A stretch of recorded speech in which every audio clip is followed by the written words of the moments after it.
He held my face between his hands, eyes fixed on mine as if he could pluck secrets from my silence. The entire hall held its breath. My medallion burned against my skin, the crescent moon mark glowing through the torn fabric. "Tell me who you truly are," he demanded in a grave voice that made my bones tremble. The poison I had carried for 17 years stirred in my veins. In that moment, between his fury and my secret, I understood that there would be no turning back. Either I confessed the truth or I would die with it sealed on my lips. Before we delve into this story, leave your comment with a rating from 1 to 10 and tell us which city you're joining us from. May this moment bring reflection and emotion to your heart. My first day at Blackwood Palace was like being swallowed by a maw of shadows. I arrived drenched by the rain that hadn't ceased since dawn, carrying only a cloth bag with my few possessions and the medallion my mother had placed around my neck before leaving forever. The towers of Blackwood Palace rose against the grey sky like the spines of some gigantic beast. And I, fresh out of the orphanage at 16, trembled more from apprehension than from cold. Madame Ravenna, a governess with an austere countenance and fingers long as talons, greeted me with a gaze that appraised my worth as if I were a piece of used furniture. "You will be the new maid for the upper chambers," she announced, her eyes sweeping over my slender silhouette. "Always remember your place." Eyes down, voice subdued. "Lord Corvine tolerates neither intrusions nor curiosities." I nodded, swallowing hard. My hands clasped together to hide their tremor. The palace was a labyrinth of cold corridors, ancient tapestries and secrets whispered in corners. I soon learned to move like a ghost, silent and unseen among the nobles who glided by in their silks and expensive perfumes. It wasn't difficult for me. I'd spent my whole life disappearing. In the orphanage, being noticed rarely meant anything good. Here I noticed the rule was the same, only the punishment changed. I met the other servants in the first few days. There was Anna, the cook with calloused hands and a rare smile, Thomas, the old gardener who talked to plants as if they were children, and Clara, another maid, a few years older than me, with shrewd eyes and a sharp tongue. "The Lord will arrive in 3 days, she told me as she taught me how to polish silverware without leaving marks. He's been travelling through the northern domains. They say he went to find a bride. What's he like?" I asked, curiosity overcoming caution. Clara hesitated, glancing over her shoulder as if the very walls might betray us. "Davin Corvine is all that remains of an ancient lineage. They say his family has sorcerer's blood in their veins, those who could bend shadows to their will." She lowered her voice even further. "He's as beautiful as night and twice as dangerous. The former king feared him so much that he exiled him for years. Now he has returned more powerful than ever. Don't look directly at him, Lena. There are things not meant for eyes like ours." I didn't fully understand Clara's warning at that moment. I merely nodded, intrigued and a little frightened by the reverence and fear in her voice. Only later, when I met him, did I comprehend why she had spoken that way. The arrival of Lord Corvine transformed the palace. The silence became denser, the tension palpable in the air like electricity before a storm. I was tidying the main room of the East Wing when I heard the thud of hooves in the courtyard. Against all recommendations, I approached the window and slightly parted the heavy curtain. The man who dismounted from the black horse was unlike any noble I had ever seen. He was tall, broad-shouldered, dressed entirely in black, with the exception of a silver raven-shaped brooch fastening his cloak. But it was his face that captured me, pale with features sharp as if carved from marble, framed by black hair that fell to his shoulders. Even from a distance, I could perceive the aura of power emanating from him, as if the very air bowed to his presence. And then, as if he felt my gaze, he lifted his head toward my window. Our glances met for a fleeting instant, and I felt something cold trace my spine. I quickly recoiled, my heart hammering against my ribs. It hadn't been just fear I felt, but something more complex and disturbing. A recognition, as if some ancestral part of me knew him from a forgotten time. In the weeks that followed, I rarely saw him. Lord Corvine kept to himself in the West Wing, leaving only for hunts or meetings with emissaries from the capital. Rumours about his bride continued, though no one could say who she was or when she would arrive. Meanwhile, I dedicated myself to my tasks, perfecting the art of invisibility. It was on a stormy night that our paths crossed again. I had been sent to bring extra firewood to the chambers in the East Wing, where some of the Lord's advisors were staying. The wind howled against the windows, making the torch flames flicker and creating dancing shadows on the walls. As I rounded a corner, I nearly collided with a tall, dark figure. "Pardon me, I didn't see—" The words died in my throat when I recognized who it was. Lord Corvine looked at me with an enigmatic expression. His eyes, I then noticed they were an almost violet blue, fixed on me. "You are the new maid," he said. It wasn't a question, but I nodded anyway, my eyes lowered as I had been instructed. "What is your name?" "Lena, my lord," I replied, my voice just a whisper. There was a moment of silence, and then I felt his fingers touch my chin, raising my face. The contact was like an electric spark, and I had to suppress a startle. "You observed me from the window when I arrived," he commented, his voice deep and melodious. "Why?" I swallowed hard, caught off guard by the observation. "Forgive me, my lord. It was curiosity." An almost imperceptible smile curved his lips. "Curiosity is dangerous within these walls, Lena." His eyes descended to the medallion I always wore, partially visible beneath my simple dress. "What is that?" Instinctively, I covered the medallion with my hand. "A keepsake from my mother, my lord." He extended his hand, and reluctantly I let him examine the object. It was a disc of ancient silver, with a crescent moon engraved on one side and symbols I didn't understand on the other. When his fingers touched the metal, something strange happened. The medallion seemed to warm, and for a moment, I thought I saw a shadow cross his face. "Where did you get this?" His voice had changed, becoming more tense. "My mother placed it around my neck before she died when I was very small. I don't know its origin." He released the medallion, stepping back. "Where do you come from, Lena?" "From St. Clair's orphanage in the lower town, my lord." "Before that?" I hesitated. "I don't know, my lord. I was abandoned as a baby." He studied me for a long moment, as if trying to decipher a riddle. Finally, he nodded. "Continue your path. And guard that medallion well." As he walked away, I heard him murmur something that sounded like "after all this time." I stood still, trying to comprehend what had just happened, my heart still racing from his proximity. In the following nights, I couldn't sleep properly. The encounter with Lord Corvine occupied my thoughts, along with questions about my medallion and my origins that had never troubled me so much before. Why had he been interested in the object? What did those symbols mean? And why, when he touched it, did I feel as if something within me responded to a silent call? Clara noticed my distraction. "What happened to you?" she asked as we worked together in the kitchens, peeling vegetables for dinner. "Nothing," I replied quickly, but she wasn't fooled. "You saw him, didn't you? The Lord." I nodded reluctantly. "And he spoke with you?" It wasn't a question. "Be careful, Lena. He's not just an ordinary noble. There's something in the shadows that follows him." "What do you mean by that?" Clara looked around, making sure we were alone. "They say the Corvine family made a pact with the shadows many generations ago.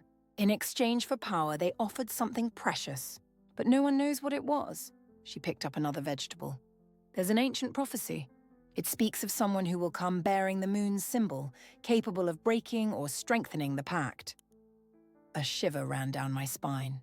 "Those are just stories, Clara," she shrugged. "Maybe. But why do you think so many young women have disappeared from the villages around the palace over the years? What do you think happens to them?" Before I could answer, Madame Ravenna entered the kitchen, interrupting our conversation. But Clara's words stayed with me, feeding my nightmares in the nights that followed. The palace routine was interrupted a week later with the arrival of an entourage from the capital. Among the newcomers was Lady Isolde, daughter of the Duke of Highgate, one of the most powerful families in the kingdom.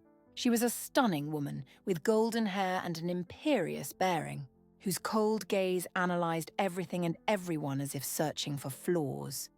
"That's her," Clara whispered as we served wine during the formal dinner that night. "The promised bride." I discreetly observed the interaction between Lady Isolde and Lord Corvine. There was a studied courtesy between them, but no warmth. He treated her with the deference due to her position, but his eyes remained distant, as if his mind were elsewhere. At one point, as I filled her glass, Lady Isolde examined me with a calculating gaze. "Where did you come from, maid?" she asked with a sweet voice that didn't match the coldness of her eyes. "From the orphanage in the lower town, my lady," I replied, keeping my eyes down. "Curious," she commented, swirling the glass between her fingers. "You have 2 refined features for just any orphan." Her gaze shifted to Lord Corvine. "Don't you think so, my lord?" I felt the weight of his gaze on me, but I didn't dare to look up. "Every face carries its own story, Lady Isolde," he replied with a neutral voice, "some more interesting than others." In the weeks that followed, I realized I was being watched, not only by Lord Corvine, whose eyes I occasionally felt on me when he thought I wasn't noticing, but also by Lady Isolde and her servants. It was as if, somehow, I had become the center of an invisible web of interest and suspicion. One night, as I tidied the sheets of one of the guest rooms, I heard voices coming from the corridor. I immediately recognized Lady Isolde's, laden with barely contained irritation. "You can't be serious, Davin. This alliance was arranged by our parents before we were even born. Our marriage will unite the 2 most powerful houses in the kingdom." "I am aware of the arrangements, Isolde," Lord Corvine's voice responded with a patience that sounded forced. "But circumstances have changed." "What circumstances? This absurd story about a prophecy? Or does it have something to do with that maid with strange eyes you can't stop watching?" I froze where I was, barely daring to breathe. "Be careful with your insinuations." His voice became perilously low. "There are things at stake that you don't understand." "What I understand," she retorted, "is that something or someone is interfering with an agreement that would benefit both of us. And I don't intend to allow that to happen." I heard footsteps retreating and quickly returned to my work, my heart racing. What did that conversation mean? Could it be possible that Lord Corvine was reconsidering his marriage because of a prophecy? And why had Lady Isolde mentioned me specifically? The next day, as I cleaned the library, I found an ancient book open on the table. It was a tome of legends and prophecies, and the open page showed an illustration of a medallion identical to mine. A crescent moon surrounded by ancient symbols. Below the image, there was text in a language I didn't recognize, except for one word that stood out: lunari. So absorbed was I in the discovery that I didn't notice approaching footsteps until a shadow fell over the book. Found something interesting. I turned with a start, almost dropping the duster I carried. Lord Corvine was a few steps from me, observing me with an enigmatic expression. "Forgive me, my lord. I didn't intend to snoop." "And yet you did." There was an almost amused note in his voice. He approached, closing the book with a gentle movement. "Do you know what lunari means?" I shook my head, unable to tear my eyes from his. "In the ancient tongue of the elders, it means daughter of the moon." He paused, studying my face. "Legend has it that 1,000 years ago, when my family made its pact with the shadows, the moon goddess, fearing the imbalance this would cause, sent a part of herself into the world of men, a daughter marked with her symbol who would one day come to restore balance." My mouth went dry. "And you believe that, my lord?" An enigmatic smile curved his lips. "I believe there are no coincidences, Lena. Only destinies that take time to reveal themselves." He extended his hand, almost touching my face, but stopped millimeters from my skin. "You dream of the moon, don't you? You dream of voices calling from a place you've never known." I paled. How could he know of the dreams that had tormented me since childhood? Of the calls I heard on full moon nights, so real that sometimes I woke with tears in my eyes, feeling a searing longing for a home I never knew. "Who are you really, my lord?" I whispered, momentarily forgetting my place. "Someone who has waited a long time," he replied, his eyes never leaving mine. "Too long." Our conversation was interrupted by the abrupt arrival of Lady Isolde, whose eyes narrowed as she saw us close. "Am I interrupting something?" she asked with false sweetness. Lord Corvine took a step back, his face returning to its usual impassive mask. "Not at all. The maid was simply doing her work." "Of course she was." Lady Isolde shot me an icy gaze. "You may withdraw now." I curtsied quickly and left, feeling the weight of their gazes on my back. That night, As I prepared for sleep in the small room I shared with Clara and 2 other maids, I noticed my medallion was warmer than usual. Examining it under the weak candlelight, I realized the symbols seemed to glow subtly, as if absorbing light differently. "What's happening?" I murmured to myself. "He is calling you." I startled at Clara's voice, who was watching me from her bed with somber eyes. "What do you mean?" She sat up, hugging her knees. "My grandmother was a seer. Before she died, she told me about the Daughter of the Moon and the Lord of Shadows. She said that when they met again, the world would change." She pointed to my medallion. "That symbol. It's the seal of the Moon Goddess. And you, Lena, you are not who you think you are." Before I could question her further, the room door suddenly opened. Madame Ravenna stood there, her face a mask of severity. "You," she pointed at me, "come with me now. Lord Corvine requests your presence." I exchanged an alarmed look with Clara, who seemed as surprised as I was. I rose tremblingly, straightening my rumpled clothes. "At this hour of the night?" I asked, unable to contain my apprehension. "It is not your place to question," the governess replied dryly. "Come." We followed through silent corridors, lit only by occasional torches that cast dancing shadows on the stone walls. My heart beat so hard I feared Madame Ravenna could hear it. She led me to a part of the palace where I had never been. The West Tower, older than the rest of the building, with its narrow windows and archaic decorations. We stopped before a dark wooden door, carved with symbols similar to my medallions. The governess knocked 3 times and, without waiting for a response, opened it and pushed me inside. "Enter. And remember your place," she whispered before closing the door behind me. The chamber was spacious and circular, with shelves filled with books lining the walls. Several tables were scattered across the center, covered with maps, strange instruments, and crystals of different sizes and colors. On the ceiling there was an elaborate painting of the night sky, with constellations outlined in silver and gold. The only illumination came from candles and a fireplace where a bluish fire burned. Lord Corvine stood by one of the windows, looking out into the night. Hearing the door close, he turned. He wore simpler clothes than usual. A white shirt and black pants, and his hair was loose, framing his face like raven wings. "You came," he said, as if there had been some doubt I would obey the summons. "I had no choice." "My lord," a fleeting smile crossed his lips.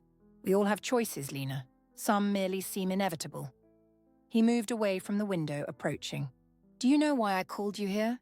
I shook my head, conscious of my racing heart and damp palms. "To tell you a story," he replied, indicating 2 chairs near the fireplace. "Please sit." I hesitated, uncomfortable with the unusual situation. A maid did not sit in the presence of her lord, but something in his eyes, a seriousness, an urgency, made me obey. He took the chair opposite mine, the bluish fire reflecting on his pale face. "1,000 years ago," he began, his voice taking on the melodious tone of a storyteller, "my ancestor Corvus, the first of our lineage, was a man consumed by ambition. In a time when kingdoms rose and fell like leaves in the wind, he sought power to protect his land and his people." Lord Corvine paused, watching the flames. In his quest, he found ancient knowledge, the art of commanding the shadows. Not as mere tricks of illusion, but as a real force as tangible as wind or water. To master this art, however, a sacrifice was necessary. His eyes met mine. "He offered his heart." "His heart," I repeated, confused.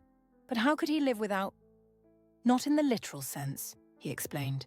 "He offered his capacity to love, to feel compassion, to truly connect with another human being. In exchange, he received power over the shadows and a life that would extend for generations." "And it worked?" I asked, fascinated despite my skepticism. "Yes and no," he replied, a sigh escaping his lips. "He gained power beyond imagination and founded our house. But the curse of his sacrifice spread through his lineage. Every heir of Corvine is born with the gift of shadows, and with a heart that grows colder and more distant with the passing years." He leaned forward, and the light highlighted the fine lines around his eyes. Lines I hadn't noticed before, as if he suddenly seemed older, more weary. The moon goddess, guardian of balance, saw what Corvus had done and felt pity not for him, but for his descendants. So she made her own promise. She would send a daughter marked with her symbol who would have the power to undo the pact. She would be born as the 1000th year approached, bringing with her the possibility of redemption. My hand instinctively went to touch the medallion at my neck. And you think I am that person? His eyes fixed on mine, intense and penetrating. I don't think. I know. This is madness, I murmured, standing abruptly. I'm just an orphan. I have no powers. I'm no daughter of any goddess. This is just a legend, a story to frighten children. Then how do you explain the dreams? He asked calmly. The voices calling on full moon nights, the medallion that warms and glows, and the fact that even now you can see the shadows moving at my command. I looked around and froze. The shadows on the wall, cast by the fireplace and the candles, were not behaving as they should. They moved against the light, twisting as if they had a life of their own. Some seemed to stretch toward me, others recoiled as if they feared me. This is some kind of trick, I stammered, stepping back. It's not a trick. It's the truth you've always known, on some level. He stood up as well, approaching slowly. Why do you think you were abandoned as a baby? Why do you think you never felt like you belonged anywhere? You are not like the others, Lena. You never were. I felt tears burning in my eyes, a mixture of fear and anger. Why are you telling me this? What do you want from me? I want you to fulfill your destiny, he replied, his voice now almost gentle. In 3 nights there will be a full moon, the 1000th full moon since the pact. On that night, you will have the chance to break the curse that has weighed upon my family for generations. And if I refuse, his eyes darkened, then the cycle will continue. The curse will grow stronger, and the balance the moon goddess tried to preserve will be broken forever. That's not fair, I protested, feeling cornered. I didn't ask for any of this. Destiny rarely asks what we want, he replied, a touch of bitterness in his voice. It simply places us where we need to be.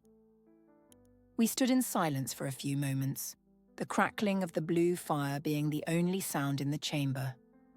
Then I mustered the courage to ask the question that hammered in my mind. And Lady Isolde? Your marriage to her? A shadow crossed his face. A political alliance arranged when we were children. But now there's an orphan with a strange medallion, I completed, unable to hide the bitterness in my voice. There is the daughter of the moon, he corrected, his eyes never leaving mine. The only one who can free me, or condemn me. How can I believe you? I asked, trying to organize my thoughts amidst the whirlwind of emotions. How do I know this isn't just more manipulation, a power game?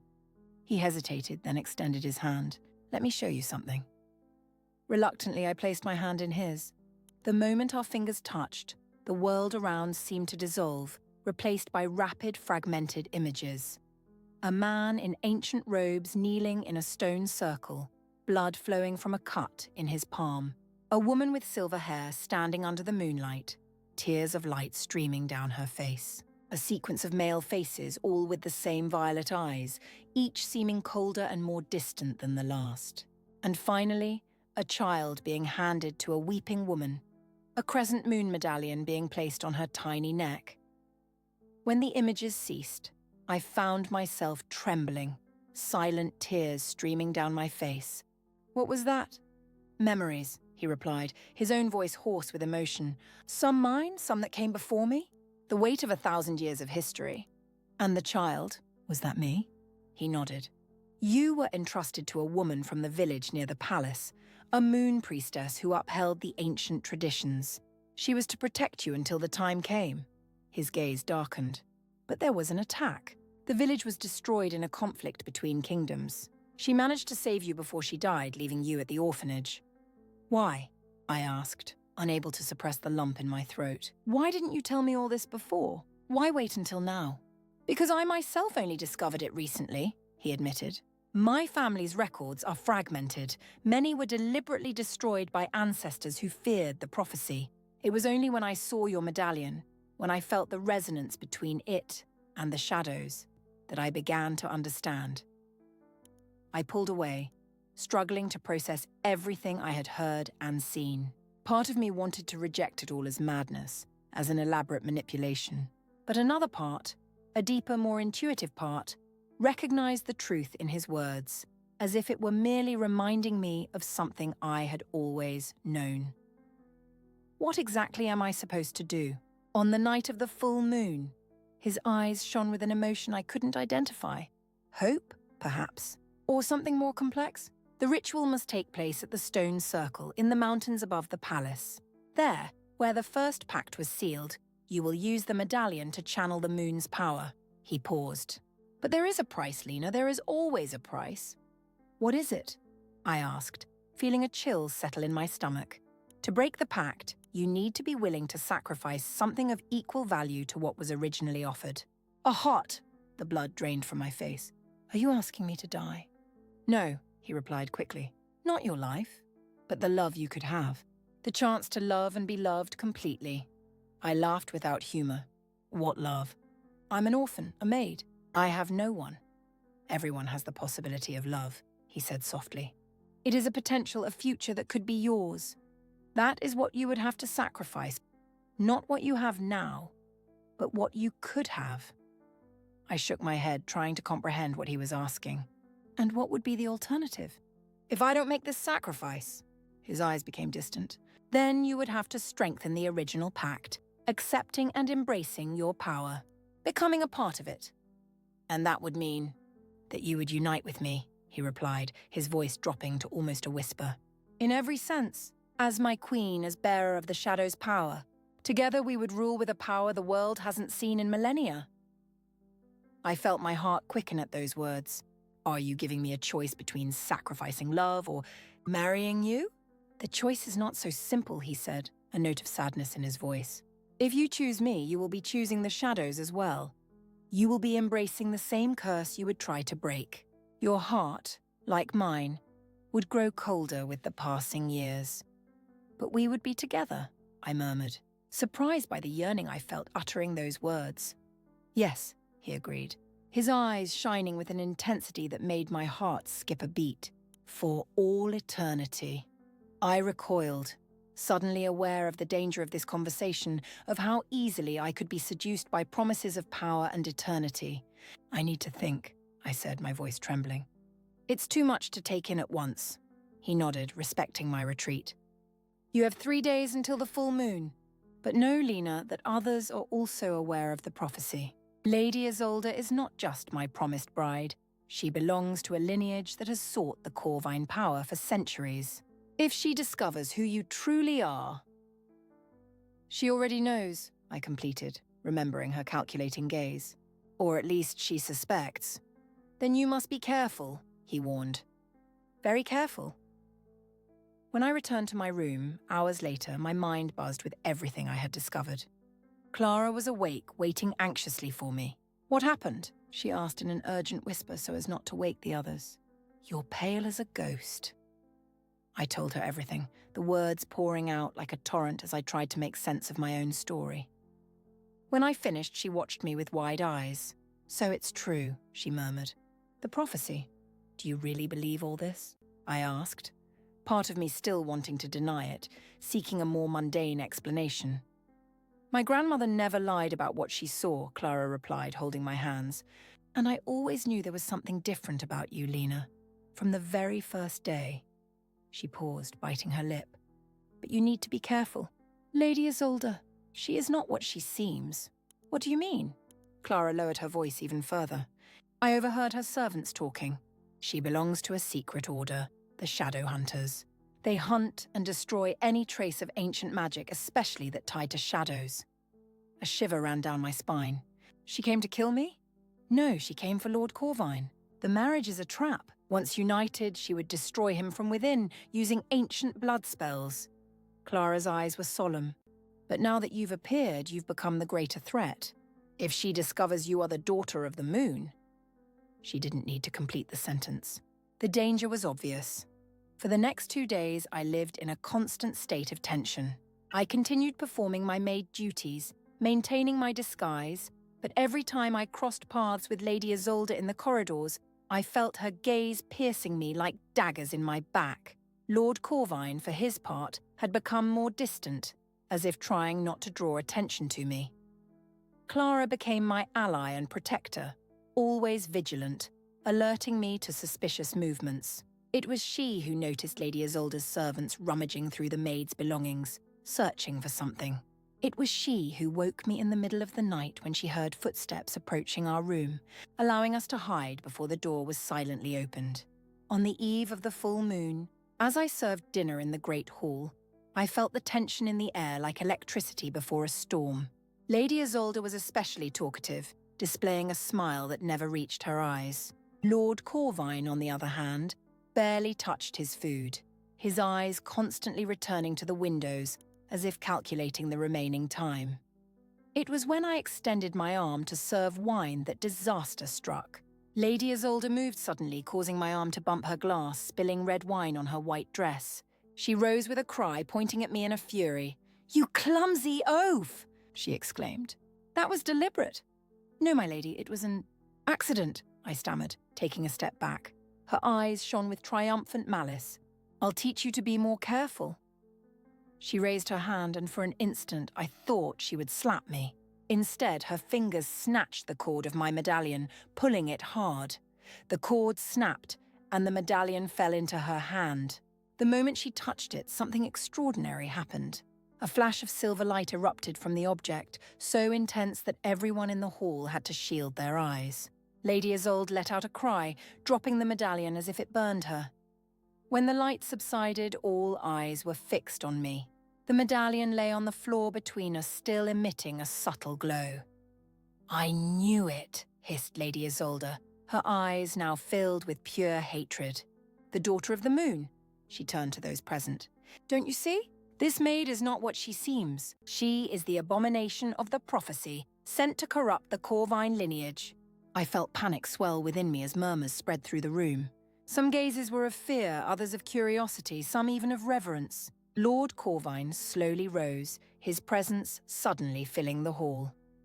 "Enough, Isolde." His voice was calm but laden with authority. "You have gone too far." She laughed, a cold, humorless sound. "Gone too far? You intended to break our engagement because of this. This creature." "Our engagement was a political arrangement, nothing more," he responded, descending from the dais to place himself between me and her. "And yes, I intend to break it. Not because of her, but because I finally understood what you truly are. A shadow hunter."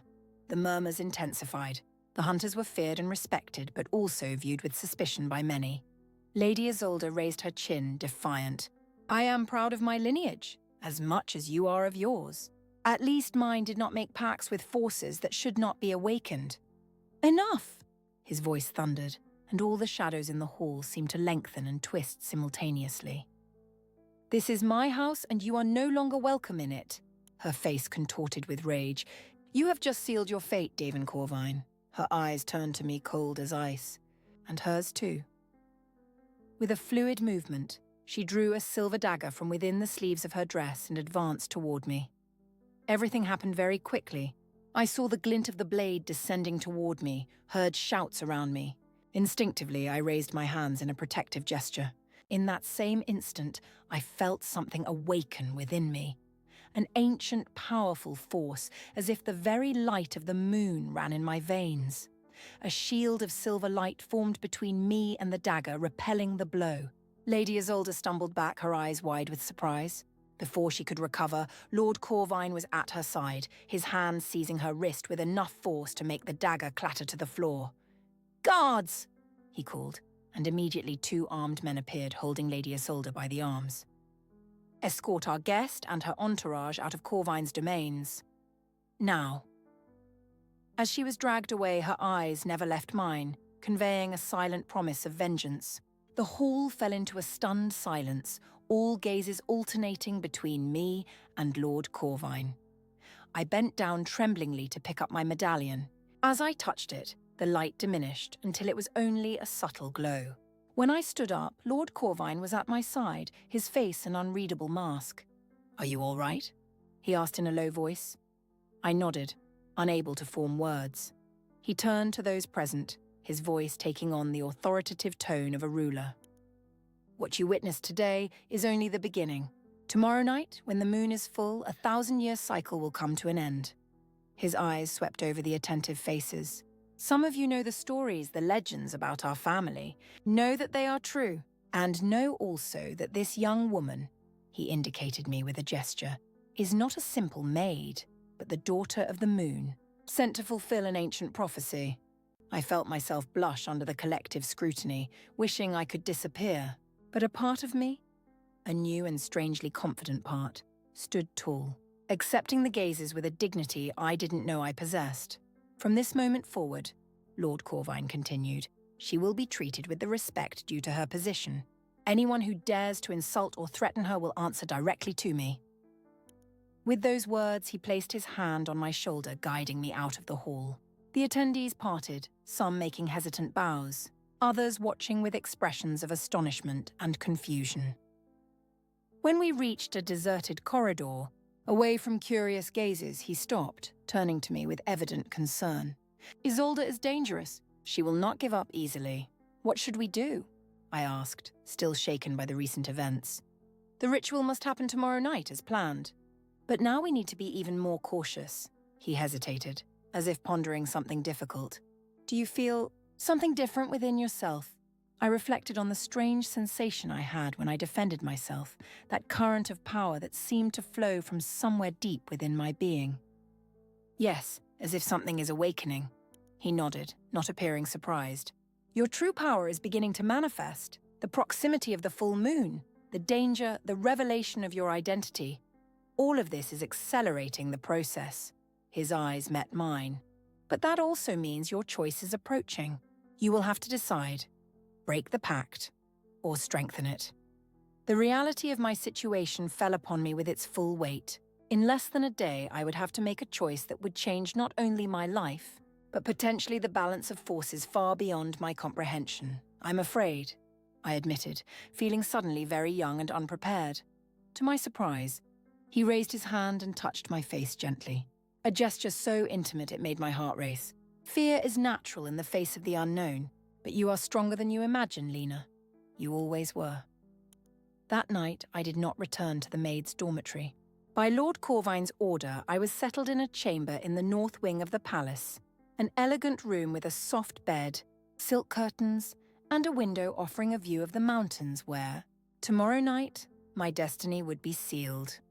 Clara came to visit me, bringing my few possessions from the dormitory. Her face wavered between concern and admiration as she surveyed my new surroundings. "It's true then," she said, sitting on the edge of the bed. "You really are her, the daughter of the moon." "Apparently," I replied, the reality still feeling surreal, though I barely know what that means. "It means you have a power that others only dream of possessing," she said, taking my hands. "But it also means danger. Lady Isolde may have been expelled, but the shadow hunters are many, and they will not give up easily." A shiver ran down my spine. "What do you know about them?" "Only what my grandmother told me. They have existed for almost as long as the Corvine Pact. They see themselves as guardians of natural balance, enemies of any magic they consider a perversion of that balance. Like the shadows," I murmured. "Yes, and ironically, they also see the daughter of the moon as a threat. To them, any divine interference is as dangerous as shadow magic." I sighed, massaging my temples. "So I'm caught between two ancient forces, both wanting to use me for their own ends." "No," Clara corrected with surprising firmness. "You are the point of balance. The choice is yours, not theirs." She squeezed my hands. "And whatever your decision tomorrow night, I will be by your side." Her loyalty moved me deeply. "Why?" I asked, my voice choked. "Why risk yourself like this for me?" A sad smile curved her lips. "Because my grandmother foretold this. She said that one day I would find someone special, someone who would change the course of history, and that my role would be to protect that person until the decisive moment." Her eyes glistened with suppressed tears. "I always knew it was you, Lena, from the very first day." We embraced for a long time, and I felt that regardless of what the future held, at least I wouldn't be completely alone. After Clara left, I spent restless hours, alternating between the window and the bed, unable to find peace. My medallion continued to emit a subtle glow, pulsing like a second heart against my skin.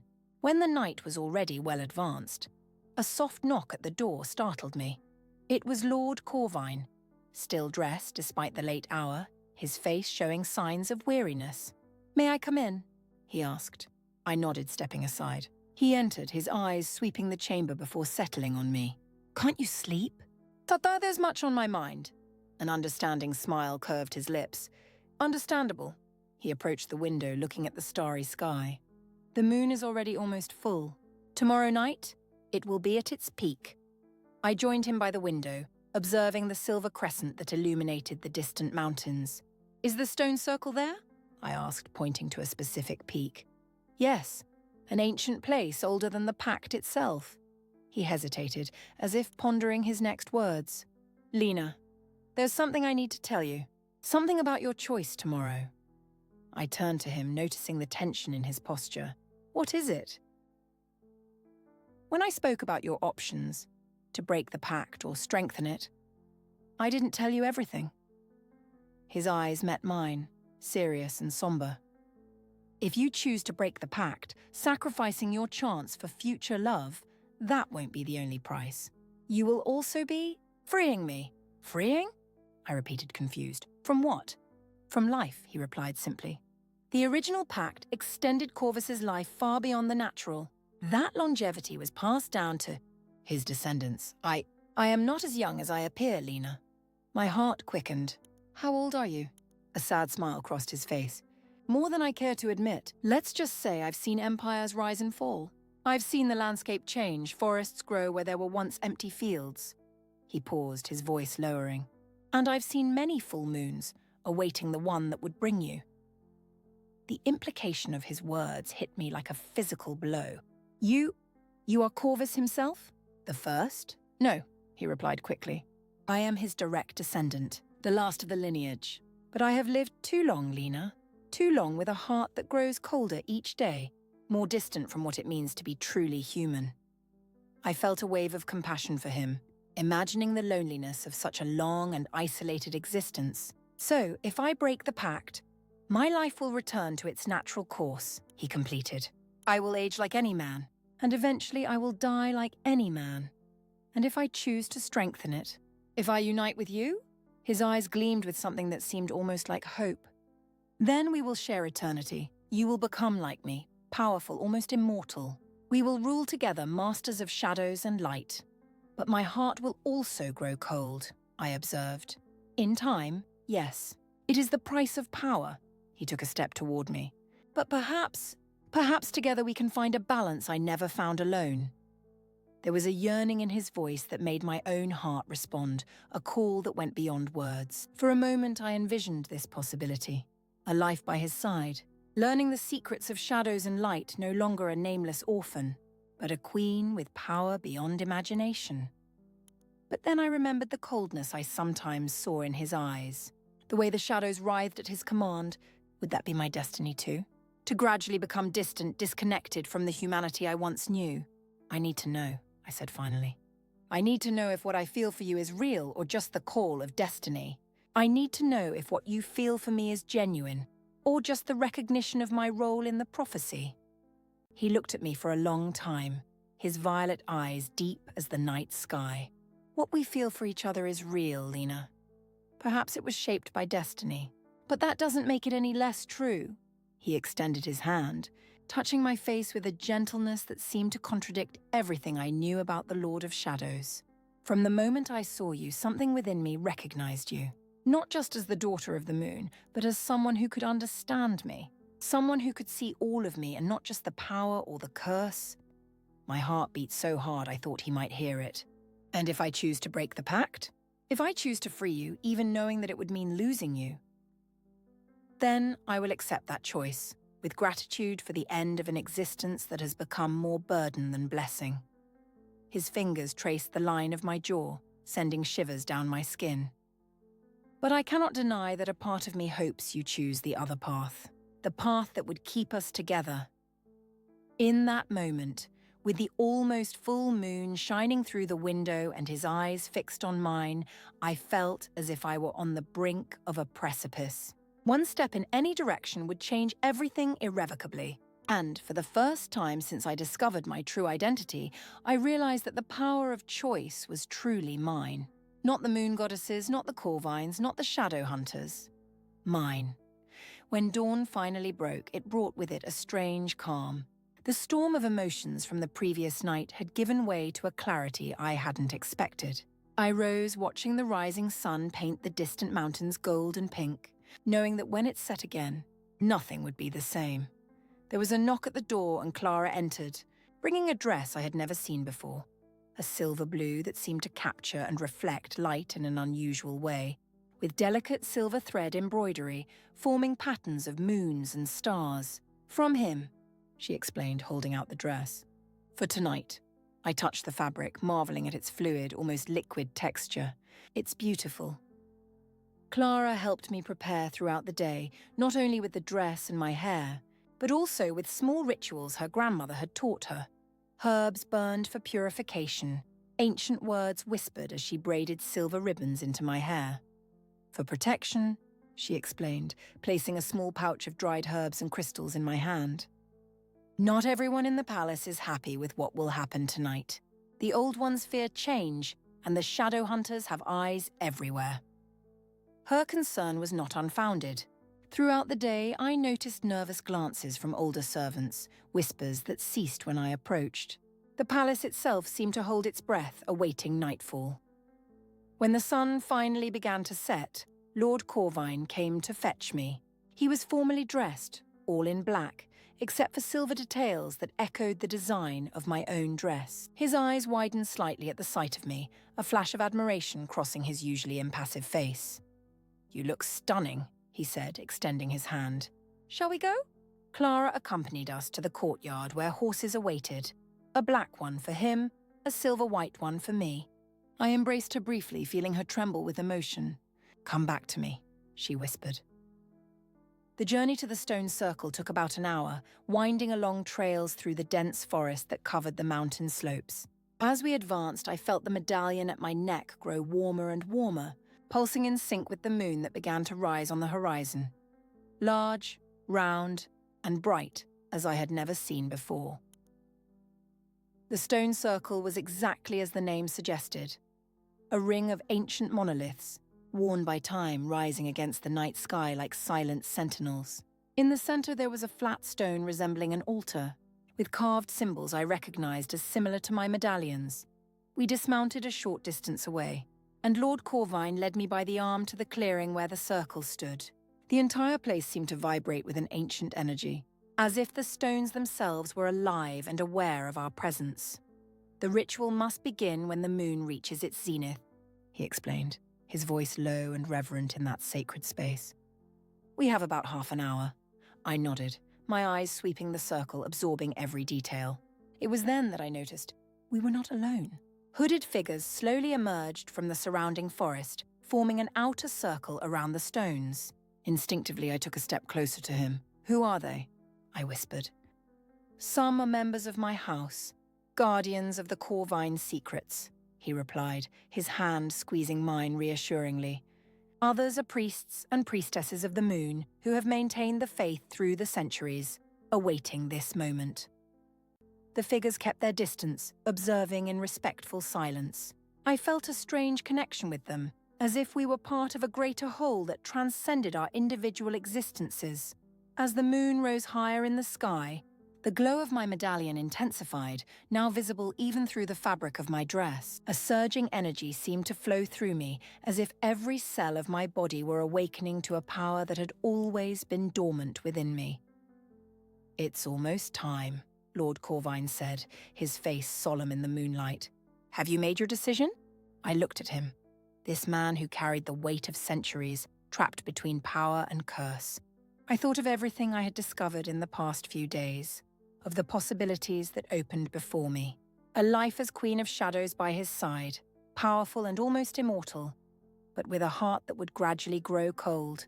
Or an act of sacrifice and liberation, renouncing the chance to love completely, but breaking an ancestral curse. I was about to answer when a scream cut through the night air. We turned abruptly to see one of the hooded figures fall, an arrow protruding from his chest. In the next instant, chaos erupted. Figures emerged from the forest, dozens of them, clad in black with silver symbols that gleamed in the moonlight. Shadow hunters? At their head, easily recognizable even from a distance, was Lady Isolde, wielding a sword that gleamed with a supernatural light. "Protect the daughter of the moon," someone shouted, and the guardians surrounding us formed a defensive barrier, weapons drawn.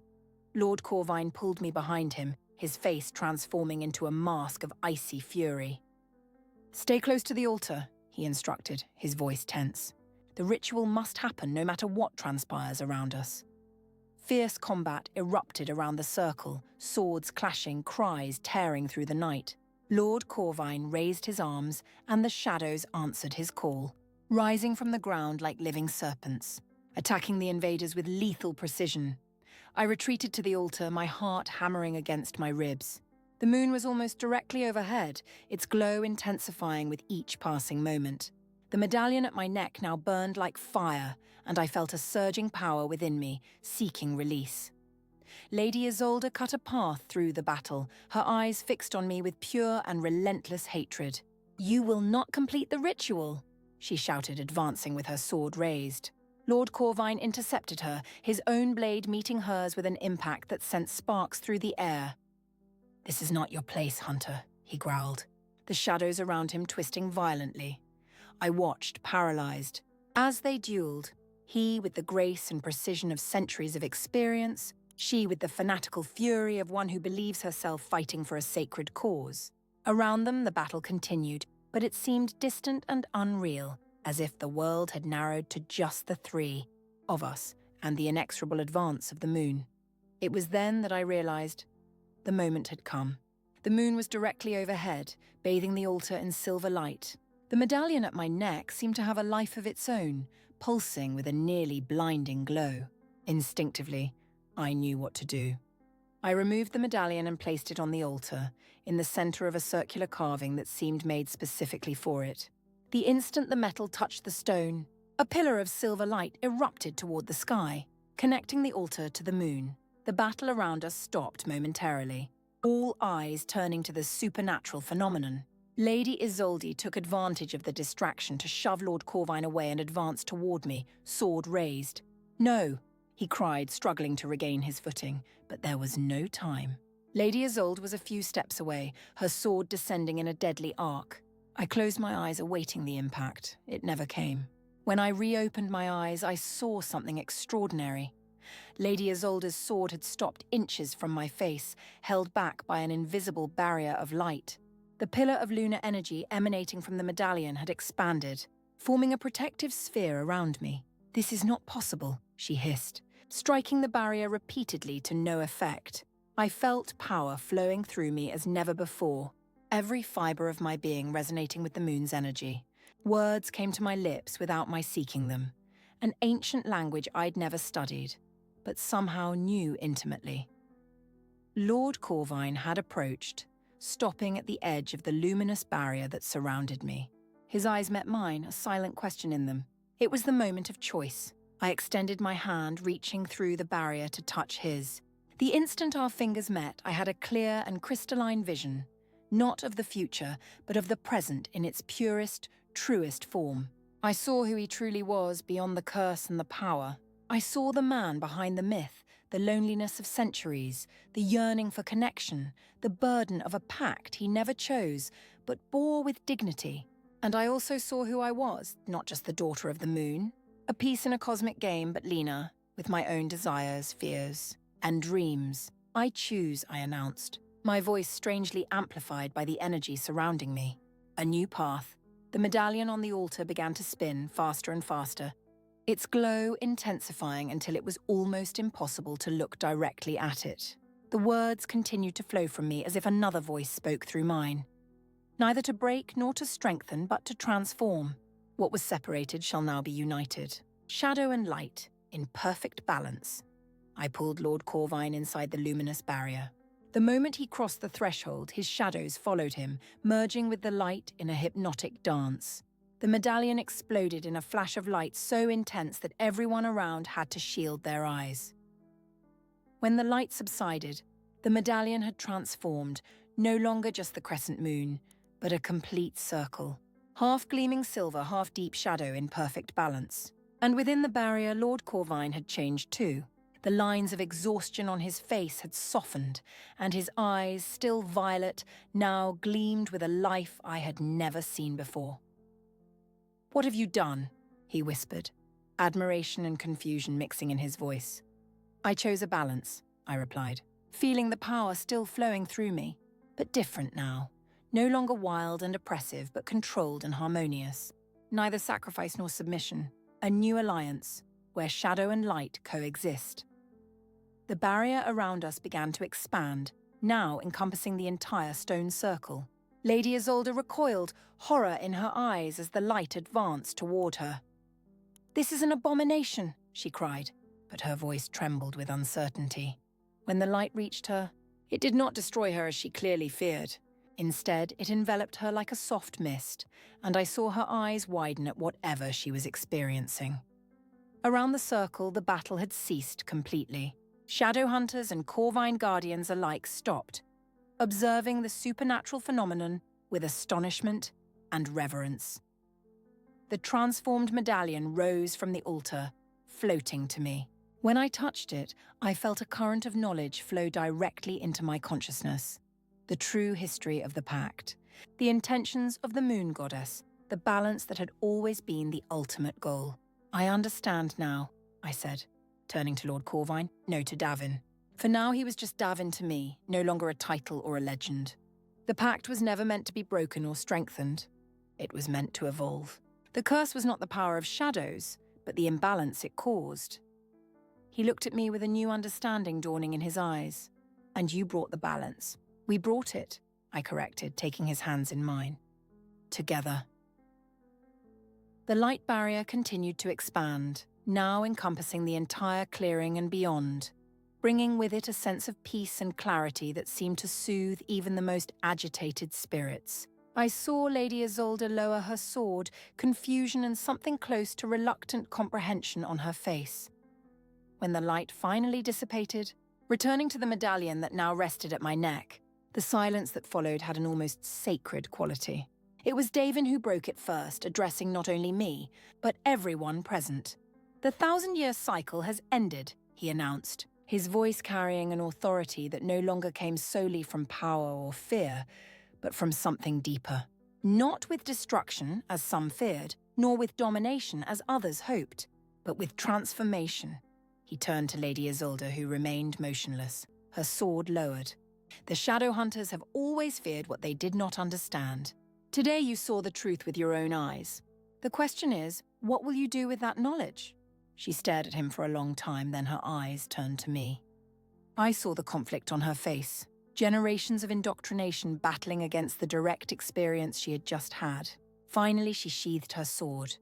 "I do not fully comprehend what happened here," she admitted, her voice tense but controlled. "But I saw something that defies everything I was taught." She paused, as if the next words were difficult. "I declare a truce until I can consult the elders. What we witnessed tonight must be studied, not blindly feared." It was more than I expected from her, and I nodded in acknowledgement. Davin gestured, and the Corvine guardians lowered their weapons as well. Slowly, cautiously, the two sides began to separate, collecting their wounded. When only the two of us remained in the center of the circle, Davin turned to me, his eyes shining with an emotion that made my heart quicken. "What happens now?" he asked, his voice softer than I had ever heard it. I looked at the sky, where the full moon shone serenely, its light now gentle and welcoming, no longer oppressive with unchanneled power. "Now," I replied, feeling a quiet certainty I had never experienced before, "we build something new, neither governed by shadows nor bound by light, but in balance between the two." His hand found mine, our fingers intertwining naturally. "Together," he said. And it wasn't a question. "Together," I confirmed, smiling at him under the moonlight. In the months that followed, many things changed. Blackwood Palace, once a place of fearful whispers and restless shadows, gradually transformed. Windows that had remained closed for centuries were opened, allowing sunlight and moonlight to enter freely. The shadows remained, but now danced in harmony with the light, no longer menacing, but part of a balanced whole. Davin changed too. The cold that had begun to freeze his heart over the centuries melted, though not completely. Some habits and characteristics formed over such a long life would not disappear overnight. But there was warmth in his eyes now when he looked at me and gradually at others too. As for me, I learned to embrace my true nature. The power of the moon ran in my veins, no longer as an external force to which I owed obedience, but as an integral part of who I was. Under Davin's guidance, I also learned to understand the shadows, not to command them as he once had, but to work with them in partnership. Lady Isolde returned to the capital, taking with her reports of what she had witnessed. Months later, a delegation of shadow hunters arrived at the palace, not with swords, but with questions and a respectful caution. The dialogue that began that day continues to this day. Slow, sometimes tense, but always moving toward mutual understanding. Clara remained by my side, now no longer as a maid, but as a friend and advisor. My grandmother would be proud, she told me one day, as we walked through the gardens that had begun to blossom with new vigor. She always said you would bring balance not just to the Corvines, but to all of us. On the autumn equinox, when day and night were in perfect balance, Davin and I formally united in a ceremony that blended ancient and new traditions. Under a sky where the sun set and the moon rose simultaneously, we vowed to build together a new kind of reign, not based on fear or power, but on balance and harmony. The medallion at my neck, now transformed into its new symbol of balance, became the emblem of the renewed House of Corvine. And although our story had begun in shadows and secrets, it now continued in the light of understanding. I don't know what the future holds. Davin still carries the weight of his long existence, and I am still learning to navigate my own power. But each day brings new discoveries, new challenges, and the growing certainty that we chose the right path, neither light nor shadow, but the path of balance. Between the two, and when the full moon shines over the palace as it does tonight, I look at the mountains where our true story began and feel a profound gratitude for the destiny that brought me here. Not as a mere piece in a cosmic game, but as a woman who found her own power and chose to use it to heal instead of divide. Davin joins me on the balcony, his arms wrapping around me from behind as we gaze at the night sky together. "What are you thinking about?" he asks, his chin resting gently on my head. "How stories rarely end where we expect them to," I reply, leaning back against him. "And how sometimes the end is merely a new beginning." He chuckled softly, the sound vibrating against my back. "Wise for someone so young. Ancient for someone who looks so young," I counter, turning in his arms to face him. "A contradiction, like everything in our lives." "A balance," he corrects, his eyes reflecting the moon. Not contradiction, but compliment. I smile, recognizing the truth in his words. "A balance," I agree, rising on my tiptoes to kiss him. And as we embraced under the starry sky, I felt the medallion warm gently against my skin, a constant reminder of the power of transformation, healing, and love that transcends even the oldest curses. I am Lena, once an orphan, once a maid, now Lady of Corvine and daughter of the moon.